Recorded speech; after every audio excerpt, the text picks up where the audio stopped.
Bastien, né le 23 mars 2000, n'a jamais été cessé de nous surprendre. Le connaissez sûrement avec sa chaîne YouTube cumulant 300 000 abonnés, basée sur les jeux Supercell, en particularité Brawl Stars. Il nous apporte toutes les infos des dernières mises à jour des actualités. Je vais tout vous raconter son histoire depuis le début. Bienvenue dans ma vidéo sur Periado. On se retrouve pour une nouvelle vidéo juste impressionnante. Vous avez compris, avec l'activité nouvelle vidéo, c'est hyper important.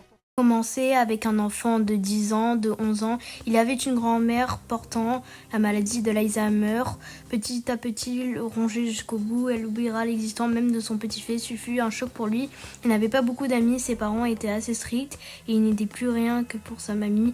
Pour cela, après s'être retrouvé seul, qui sortit sa première vidéo de Minecraft également en 2011, était sur un compte qui cumulait plus de 5000 abonnés, mais cette chaîne a malheureusement été supprimée par Periado lui-même après un de ses amis ait découvert son existence par l'heure qu'il n'a vu une d'un collège. Les façades, dès qu'il rentra chez lui, il créa une vingtaine de chaînes de cette façon-là, et sa vidéo la plus ancienne, toujours disponible à ce jour, remonte sur sa chaîne Periado Meeting le 8 mars 2014. Il avait 13 ans à ce moment-là. 13e jour de son anniversaire, nous entendons le son de sa voix pour la première fois le 9 mars 2014 sur une vidéo parlant de Strong Kingdom. Sur cette chaîne, les vidéos ne faisaient pas encore de super bonnes stats dépassant ramenant et les 100 vues. Il a abandonné sa chaîne après le post de sa dernière vidéo le 6 mai 2014, puis il a lancé une nouvelle chaîne le 27 août, Periado, où il fait principalement du Minecraft et du Clash of Clans, mais elle a disparu également le 2 septembre. Il a continué à créer des chaînes encore et encore pendant des années, mais longtemps après, en 2019, il entra dans une école de sport et études à Aix-Biglan. Il n'avait pas qu'un seul ami, il s'ennuyait beaucoup avec comme seule occupation, courir et étudier. C'est comme cela qu'il voulut créer une première vraie chaîne YouTube. Pas le but que cela devienne professionnel, mais plutôt pour discuter avec des gens, de former une communauté. Il y a 19 ans, décide de commencer à faire des vidéos sur un jeu de tennis Clash. Il sortit 2 épisodes jusqu'au 27 mars 2020, où de de ses ennemis de son serveur le conseilla, un que je changerai dans toute sa vie. Il eut un coup de cœur pour ce dernier. Sa toute première vidéo sur Brawl Stars était sortie. Il avait déjà auparavant la bêta, mais le jeu s'était amélioré. Il le trouva beaucoup plus attrayant. Il passa ensuite les 1000 abonnés le 29 mars.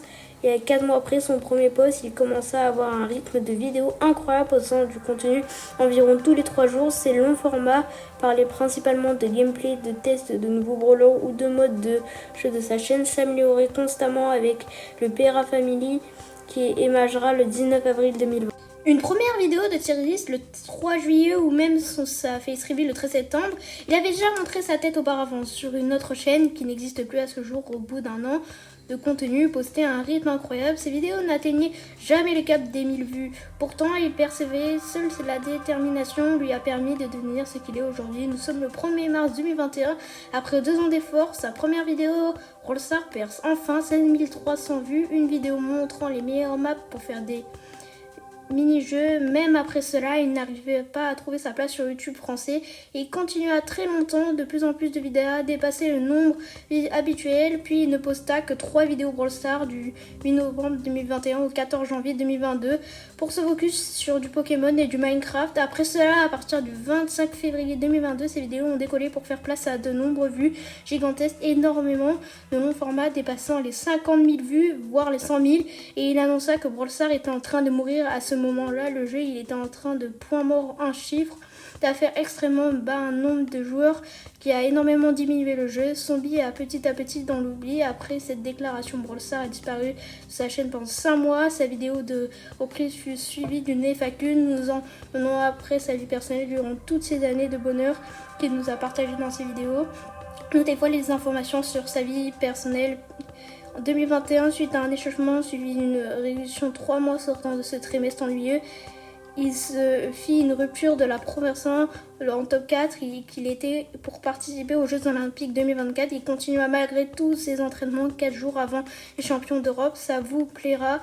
Ce dé l'emmena à l'hôpital. Il ne pouvait plus marcher et on lui implanta la résine dans le pied durant une opération. Malgré ses problèmes, il a continué à partager du contenu avec nous et poursuivra sa passion. Il continue YouTube en 1 an et il ne pouvait pas vivre de ça. Il continuerait ses études et trouvera un travail, donc passera un rythme de vidéos beaucoup plus long. Il avait presque 15 000 abonnés et cette époque 3 ans après la première vidéo sur cette chaîne. En novembre, il alla au championnat du monde Brawl Stars 2022 avec Layan Axel, même en voyage. Il passait énormément de temps à faire son montage. Il rencontre beaucoup de community managers, de fans et de Michou et Elsa. Après ce vlog, on peut dire qu'il a pris énormément de goût Brawl Stars. En plus de ça, on lui offre le plus beau cadeau de Noël, que ce soit reçu son code créateur le 25 décembre 2022. Après ça, il est sorti énormément de vidéos et le pire, c'est qu'ils firent un nombre incroyable de vues. Il captiva l'attention des milliers de joueurs et commença à ressembler à un période d'aujourd'hui et de plus en plus de théories, de tier list, de débriefs du Brawl Talk ou d'explications des nouveautés. Son travail acharné, qui aura dû 4 ans, sera récompensé le 14 janvier 2024.